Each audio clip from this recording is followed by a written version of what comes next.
Hey, Jordan. Hello there. It's a pleasure to be here, and thank you for having me. Yeah, thank you for being here and gracing us with your presence.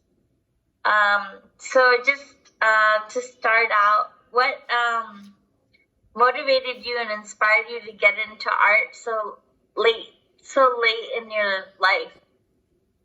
Well, so out of high school, I got a job at a dental lab, and I made dentures, all sorts of different kinds, for everywhere from partials to people with cancer that needed whole mouths completely reconstructed.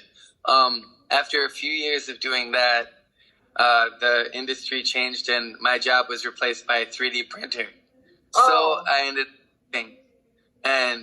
ended up getting a job in the culinary industry, and really just loved cooking and making things look good, and really realized this creativity kept showing more and more that I saw in high school. And I realized that I didn't want to do these things. I wanted to pursue art. I like drawing. I like doing these things and should focus on that. I noticed a lot of other artists around that time making especially hat pins. And they would design a hat pin and they would sell it, and they would sell crazy fast. And I'm like, so I would buy them. It's same with like a Nike shoe. You buy the product, it ends up being worth a bunch of money, and then people sell it, and it creates a pseudo industry. 20 people want this, they make 15, 5 still want it, they pay a bit more. And so I realized there's this market here, and I see these products selling more and more, and I go, well, why don't I design something myself? And so that's where I designed my first pen. And I promoted it, and I made it, and I put all the money and everything I could into it, and people ended up liking it. It didn't sell as well as I thought it would, but it slowly created this community. And I realized that there are people out there that like my art.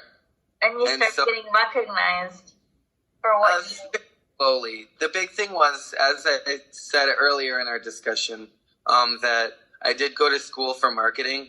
And that was one thing. Once I started doing art, I focused more and more on the marketing aspect. And that's been my main thing as I've grown as an artist.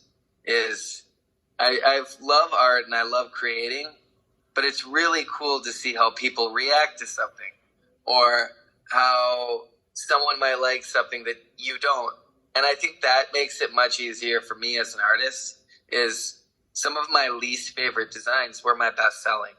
Yeah, that dynamism between the artist and seeing the reaction of the audience that you're trying to reach out to is a pretty amazing thing. Yeah. Well, and it just helps take some of the stress away from being an artist. As an artist, we always feel we must one-up ourselves and be the best we can. But at the end of the day, it's not our job to even like our art. It's just our job to create it. So I think at the end of the day, once we really focus on that and just create what we're going to make, whether we even like it, it's fun. It could be the best thing on earth. Someone could think that is the most beautiful thing on earth. And that's something that you made for them, not for you. Exactly. So where all have you toured so far since you've started out? Well, with my career, I've worked with a number of businesses, honestly, all across the country, just because with the wonders of social media, I have that opportunity. But as far as actually touring, I worked with quite a few different festivals. Now every summer I travel from spring to fall, and I will go from Wisconsin to Minnesota, Illinois, Iowa, Missouri, Colorado, Wyoming, Montana, Oregon, and Florida. I believe there might be one missing, but I try to follow it around. The big thing is, like I said, with using marketing as my main strategy, I track analytics, statistics, data that says, this group of people, say in Wisconsin, like my art. So I will specifically look for an event, say in Madison, and then travel to that area with the chance of more people statistically liking my work. And then I'll bring art for that event. It's art that I wanted to make, but the thing is, it's also art that might appeal to them. And that's the cool thing is, as an artist, I don't just have to make one style. Yeah. Because a lot of different people out there. And that's one thing I got really scared when I started as an artist was everything's got to look the same. It's a brand, so we want to be consistent. But it's like sometimes I want to draw a person. Sometimes I want to draw a really fat chicken. And that's the fun part of art is you can. You don't have to be serious all the time. Have you ever got into landscapes? So landscapes is actually something that I've really been pursuing the last about 2 years of my career. When I first started, all I did was portraits because your brain can do that. Neck, head, eyes, mouth. It comes more naturally in your brain to think of these things. But when you think of a tree or like a field even, you have to visualize that field. And that's where my brain struggles in certain aspects where you have to make the field, you have to make the forest. And so with my art lately, I've really been trying to take an abstract, yet more defined approach every day of I'm going to draw a field.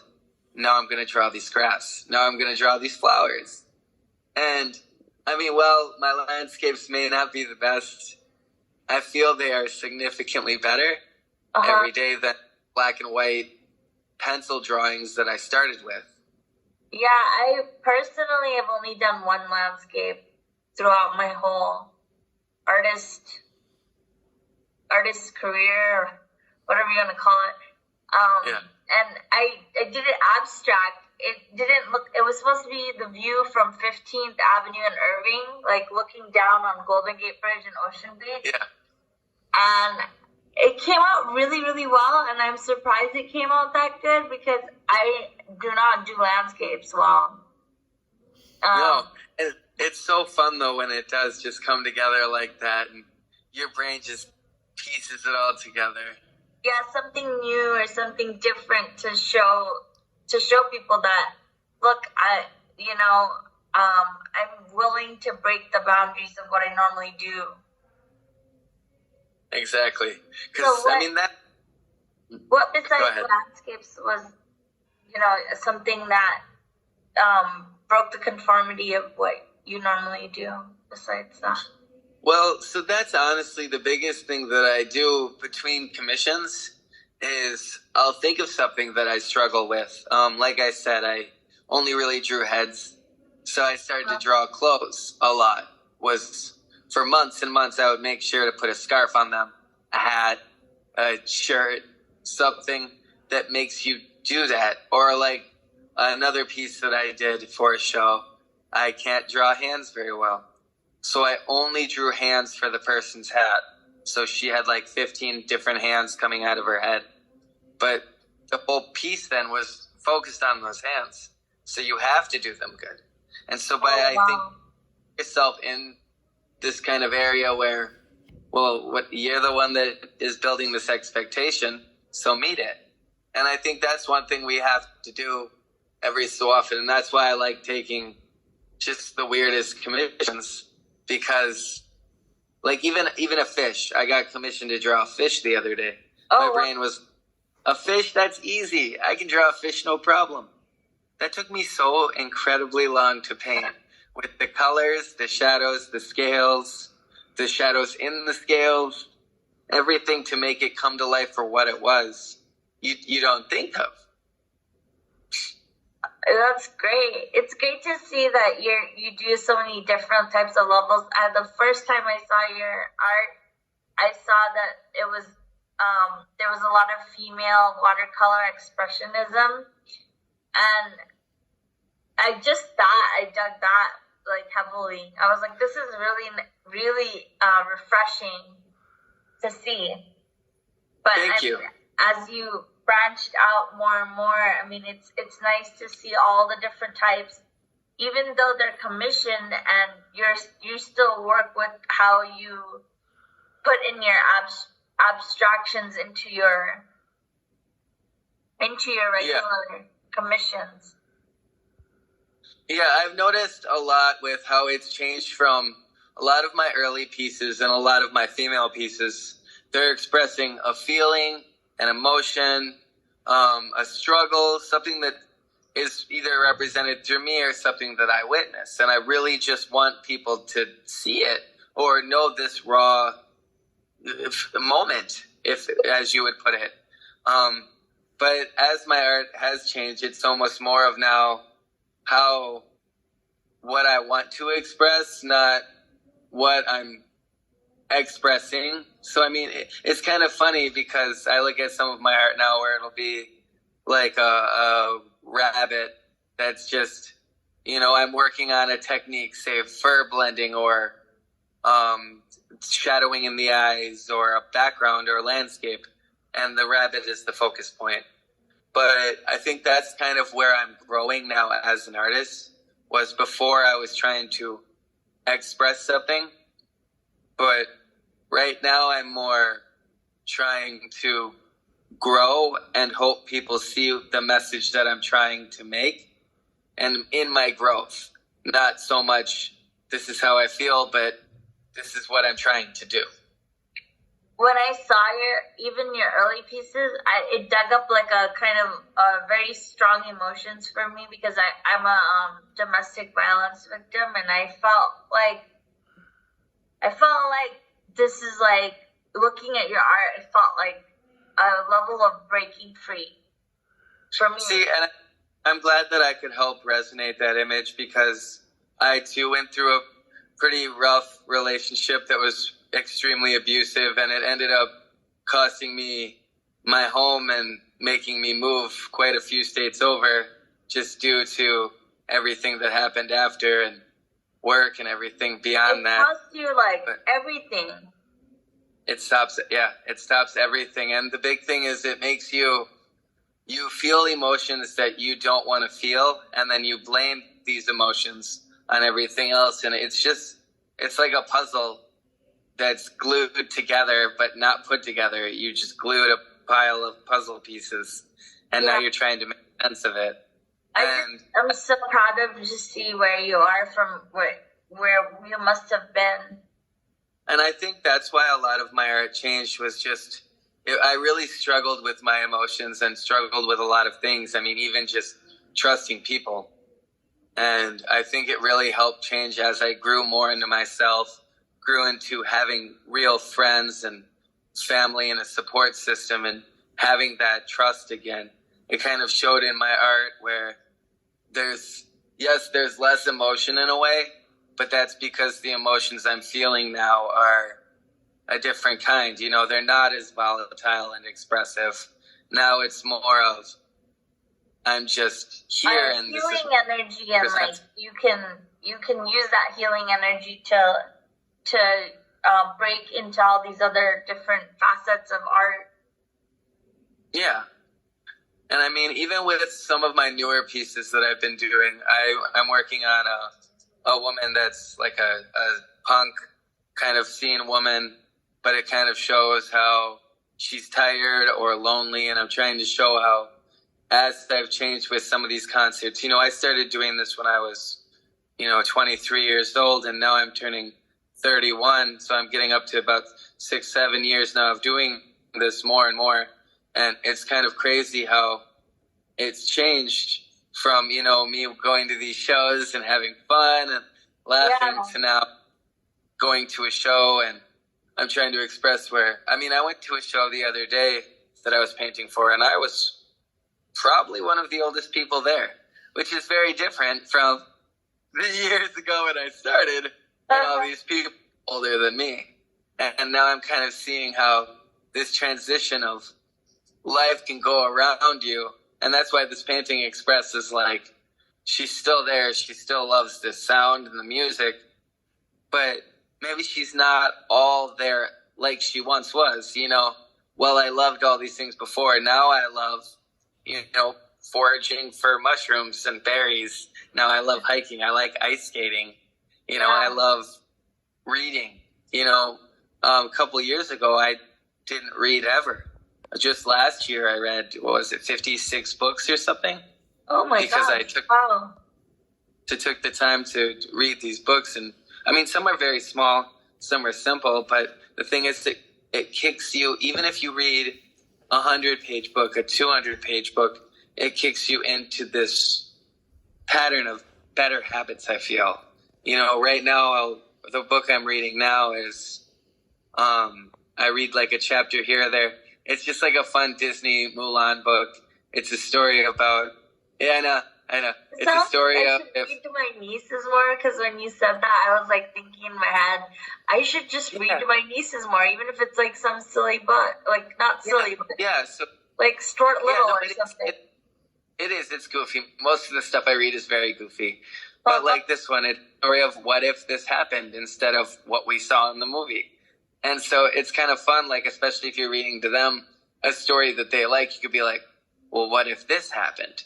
And with the book, I mean, for example, right now I work a second job in the morning. I work a few hours here and there, a couple days a week. So if I have time, where are you working at now? So right now I am hanging Christmas lights for the city. And nice. So I go to hang the lights up and bring it. Yeah, well, so as my art's gotten more and more of a business, it's very scheduled. Everything is very methodical. So I'm not working the 12, 13 hours I was before. Now I'm doing finances, posting my videos, making my content. Everything is done on a list. And so now I have more free time. What platforms do you use for getting out there? And what advice would you give to somebody who's trying to do all these things, like market themselves and do their art, and how would you suggest that they create balance, and just any advice? The biggest thing that I can say is don't try to do everything at once, because you're going to be overwhelmed and then you're just going to stare at your phone or do nothing. And it gets so hard to break that cycle.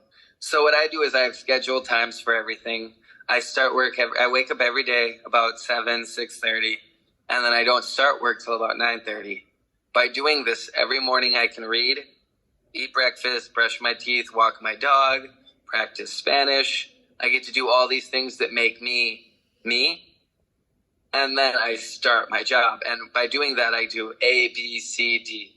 I wake up, I start my job, I check my emails, check my finances, make sure everything is where they're supposed to be appropriately put. And then from there, I go through my messages, my Cash Apps, all those, make sure everything is, because I'll get deposited tonight, and I want to make sure everything gets deposited and then withdrawn to the bank, etc. But have everything very organized, because it just makes it very fast. I wake up, I go, I have 2 orders today. I just pull the stuff down, throw it together, and then put it aside. And then at 3:30, when my girlfriend comes home, we go walk the dog to the post office and we drop it off there. And by doing that, it kind of motivates you. I know I need to get these done before I walk the dog.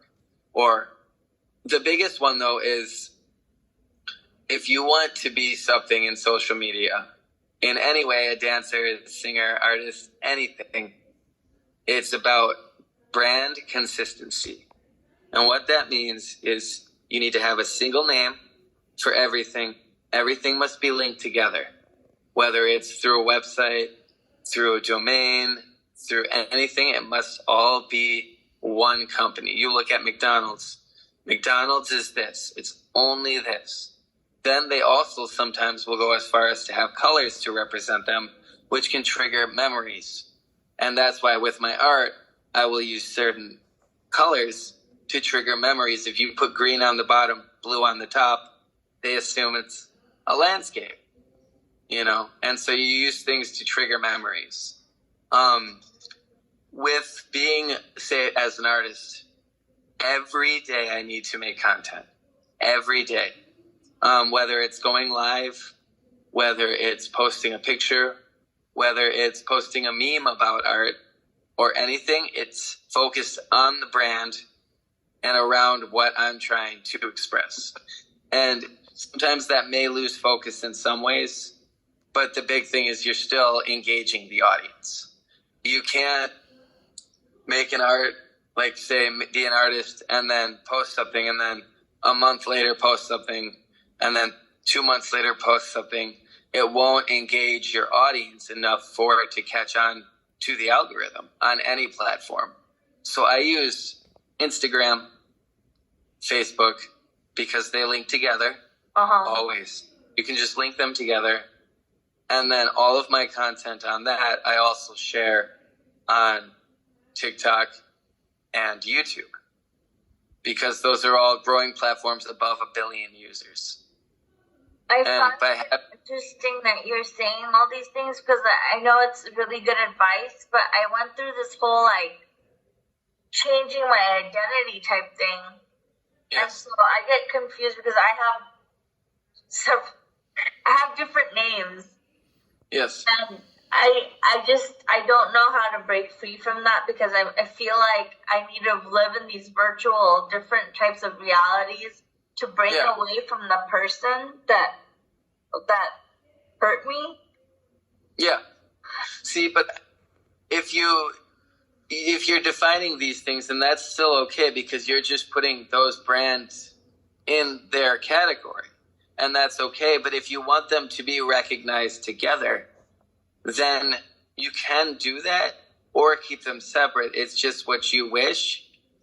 For a bit when I was transitioning, I used both names for the company. And then so people would see this / this, and then I would slowly just phase out the one, and then hopefully the main audience will catch on. Yes, you may lose some people, but ultimately most of those people already were fading away. Yeah. In that sense. That's a really good advice. I really appreciate you giving me that advice. It's hard. It's really, really hard. But yeah. I've been struggling with this question for a long time, and you've been the only person I have been able to ask that question to. Yeah, because I mean the big thing is, go ahead. You just have to do what's comfortable for you. Yes, we care about our audience ultimately, but our audience wants someone that's comfortable. And so if we want these things to be separate, we can be okay with that. For example, like my personal Facebook, I will make comments and stuff, but they're still within the brand. But then for example, I wanted like a Twitter or a separate TikTok. We actually were joking about this, me and my girlfriend, making a separate TikTok just to make funny videos with each other or something, because that's still something that we like doing. Something that you can hold, like kind of preserve some sort of intimate kind of exactly. Time. Well, you don't want to lose it, so that's something that's scary for me. Is when I lived in Wisconsin and I got rid of everything, everything completely. I moved the same experience. Got rid of everything before I came here. Yeah, and then I moved to Colorado, where I got a whole new life, all new friends, and like granted, I still have some friends back in Wisconsin, but a lot of them faded, and it wasn't anything personal. We just grew apart, and that's okay. And then same with Colorado. I moved there, and some stuck around, and some faded, but that's okay. We grew apart. And the same thing with our audience. We might be afraid to be something different, but we can't be afraid to grow apart from that and be what we want to be now. And I think that's something important, because right now we're the best we've ever been, because we worked to get to here. And so we can't be afraid to forget that sometimes. Another question that was on my mind that it's different than what we were talking about is how do you get the courage to perform live and to because I'm such a person who likes to do my art like alone for the longest time. Just, you know, either me and somebody I was with or me and myself. I just couldn't, you know, get the courage. Some people invited me to go to the festival to try to paint at the festival, and I couldn't get courage. So for me personally, the best thing I recommend is start on a platform where you may not have the biggest reach. For me, for example, I started on my Facebook page. Only a few people saw me, mainly like some friends here and there. And it's scary and you get a little nervous, but you know that some of these people are just excited to say hi. And so you're like, oh. Not the social media aspect, but more like the festivals and the actual... No, but that's what I'm getting to is when it started out, I would be, you know, shaking just as something as simple as 3 people on a screen watching me.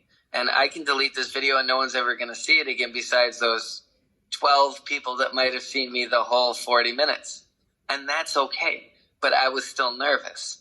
And then now I'll go to a show and I'll paint something and I get nervous. But you got to remember, everyone there is kind of doing their own thing. No one's really watching you. And then, yeah, you might have someone coming up, but they're more interested again in the social aspect. That's why they talk to you. And so you have to remember, they're not too worried about what you're doing. They're not going to stay there for the whole process. They might watch you paint, you know, this ear or this sun or flower, but they're not there for the whole process. So you don't have to overthink it. Take a couple seconds, take a deep breath, paint for a moment, and go, no, I'm going to wait till they leave. And then just kind of finish up the spot that you're on, pull away, and then talk to them for a bit, interact, and then, you know, they'll leave and you can finish your painting. But the big thing is, by doing that, you're making this person feel special. And that's how you sell art. For me, for example, someone comes in, I mean, anyone can go on Etsy and buy a picture of a monkey. Yeah. But they're buying me. And that's the point of it, is they like me. And so it feels cool to have this painting from someone you like. And it feels a lot better than someone that might have been rude or this or that or just busy. But it helps define you. And so it's funny, but as an artist, especially in public, art is the last thing that we're going to be doing. And so it's okay to, like, you can paint, and you might get scared that all these people are watching you. But they're not. You know, it's like when we spoke in class in front of the whole classroom. Everyone is not as fixated as we so much dreaded they were, you know? And it's nice to, once you can relax from that. I will admit, I still get nervous from time to time. I've painted on stage, and you get a little nervous with all these people. And if that's the case, what I'll do is I'll start on the background. Or the big one is like the nostrils are always my go-to. The nostrils, the pupils, the mouth. Because they're just black paint. They are very dark. You can't mess them up. So I just put those couple dots, and while my hands are shaking real bad, I can get those spots and then slowly work on correcting and blending them. Or like the background, like, while I'm scared, just paint all this blue in right now. And then hopefully by the end, you're so fixated in fixing your background or fixing this face or not touching the hair or whatever that you're not trying to paint, that you forget a little bit more that they're there, I guess, or just aren't as bothered by it. So I've been having a very good conversation with you, and I just wanted to kind of wrap things up and just ask you what your future plans are. Do you plan on going international? It would be so amazing to see you in different countries, maybe even India, where I'm at. Dude, that would be quite cool. My big thing is I have branched out to a lot of different areas in my career. The big thing is I worked recently with a magazine in Canada where I did an article with them, and it was quite amazing to be able to speak to this other country, even though it was so close, especially being in Minnesota. Yeah. Very, very close. So I forgot to ask you what all magazines you've been in. So I was in Counterproductive magazine, as well as a couple newspapers in Wisconsin, Minnesota, and Colorado, and then I was in Urban Chaotic magazine in Canada. Oh, wow. And so it was kind of cool getting to work with these different companies in that sense. But the biggest thing that I've noticed is, as I said with art, one of the last things you almost do is the painting part. And I've realized that as I've grown as an artist, is I'm starting to do logos. I'm designing products. I'm designing clothing for all sorts of people, products for dispensaries, packaging for them. You know, before I was just drawing painting a painting for me in the hope that I could make a print. But now I'm making a painting in the way that it could be a shirt, a water bottle, rolling papers, a lighter. It could be anything. It could be shoes. And that's kind of the beauty in it is when I moved into a small place, the place I live in now, I realized I don't have space for all this wall art, but I still love art. And by making something that's fun, like a pencil, or even, you know, something just wildly different, you know, stickers, you get a chance to reach an audience or connect with them in a way that they can still show they care, because they do. And it's just not everyone has the space for a 4-foot canvas wall. Yeah, I hear ya. Have you sold all your wall art? What's that? Have you sold all your wall art then? For the most part, right around now, I try to hold on to some pieces. The biggest thing, a lot of my paintings, if they don't sell right away, I put them in the stores that I collaborate with. So right now, Clown Glass in Minnesota, you can go to Clown Glass right now, and there's about 15 of my paintings, maybe a couple less, hanging on the walls in there. Along with in Quaint and Quirky in Hastings, which is right on the border of Wisconsin. That one is a couple paintings of, like, my deer painting is hanging in there. And so I like to put these things in different locations just so that they don't sit in a sad place in my closet or something. Because it makes you care about it so much until it's done. I did put my paintings in a game shop, but then it just they never, I think it was like kind of in Richmond in a weird area, so I think it never sold, so I ended up just taking them back. See, and that's my thing, is I'm okay with them not selling, because in reality sometimes people might not have the space for that. But the cool thing is, for example, I had another store owner actually go into that shop, and they liked my art so much that they messaged me, and now my art is in another location in St. Paul with a bunch of my prints and magnets being sold in that store. And so, well, they didn't buy anything. Now I'm in a whole new opportunity. And so that's one thing I like to encourage people is I may work a festival and lose $200 between gas, food, everything. I just worked 3 days to make negative $200. Oh my goodness. People now could go on my website and buy something all year. You know, they were like, yeah, I saw this guy's stuff. It was really cool, but it was going to rain, so I didn't want to buy anything. Now I feel, that festival was terrible. I didn't make any money. But you did. Again, you're not selling. A future, like, kind of investment. Yeah, you're selling. You're always selling yourself, and that's why you have to be happy and positive, and you have to be that person because you're selling yourself. You know, I went to a show and I paid for a meet and greet to see this comedian, and he had a really bad day, and he canceled the meet and greet. It really frustrated me because, well, as a person that has worked in a performing industry, I understand being tired. I understand more than anyone. You know, I've had a show in New Mexico, then had to drive 6 hours to Denver to sleep for 3 hours, to get ready and set up a booth to do a 2-day event over the weekend there, because you had to be set up by 8 a.m. and the show that I was at the day before ended at 2 a.m. You know, one stayed over. So I understand being tired.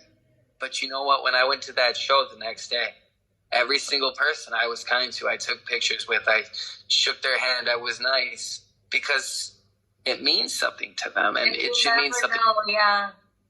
And even if it's not something that big, I had a girl buy a print from me, and it was like a bumblebee print, and she goes, my daughter hangs it in her room, she loves it so much. She drew a picture of it, and it's this little crayon marker picture of a bumblebee that she drew. And it is adorable. But like that means so much more to me. And that's what it should be about. If you're trying to do this to be rich and successful, and I don't know what you're trying to get here. But I mean, ultimately, that's never the point. Is all these people that have some sort of a following or some sort of a network are just passionate. And that's what people are happy about. They want to see someone that cares about their food, their art, their music. They want to see that level of care. They don't want to watch a movie where that was slapped together. They want to see it was a masterpiece that meant everything to that team. And so, I don't know. I just feel that's kind of how we should take every moment. And like, this job is really discouraging some days, you know, especially with posting videos.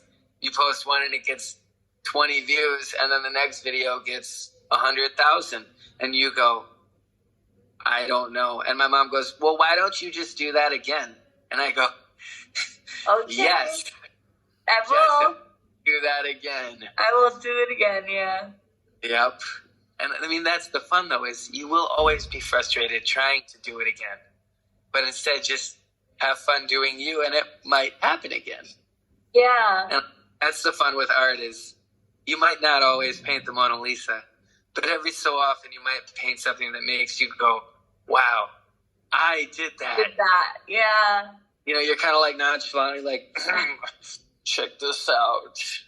It's been such a pleasure having you. You don't know how much I'm happy that I got to be able to talk to you and just get to know you. Thank you. Yeah, and it was a pleasure to get to know you as well. It really was. Oh, thank you.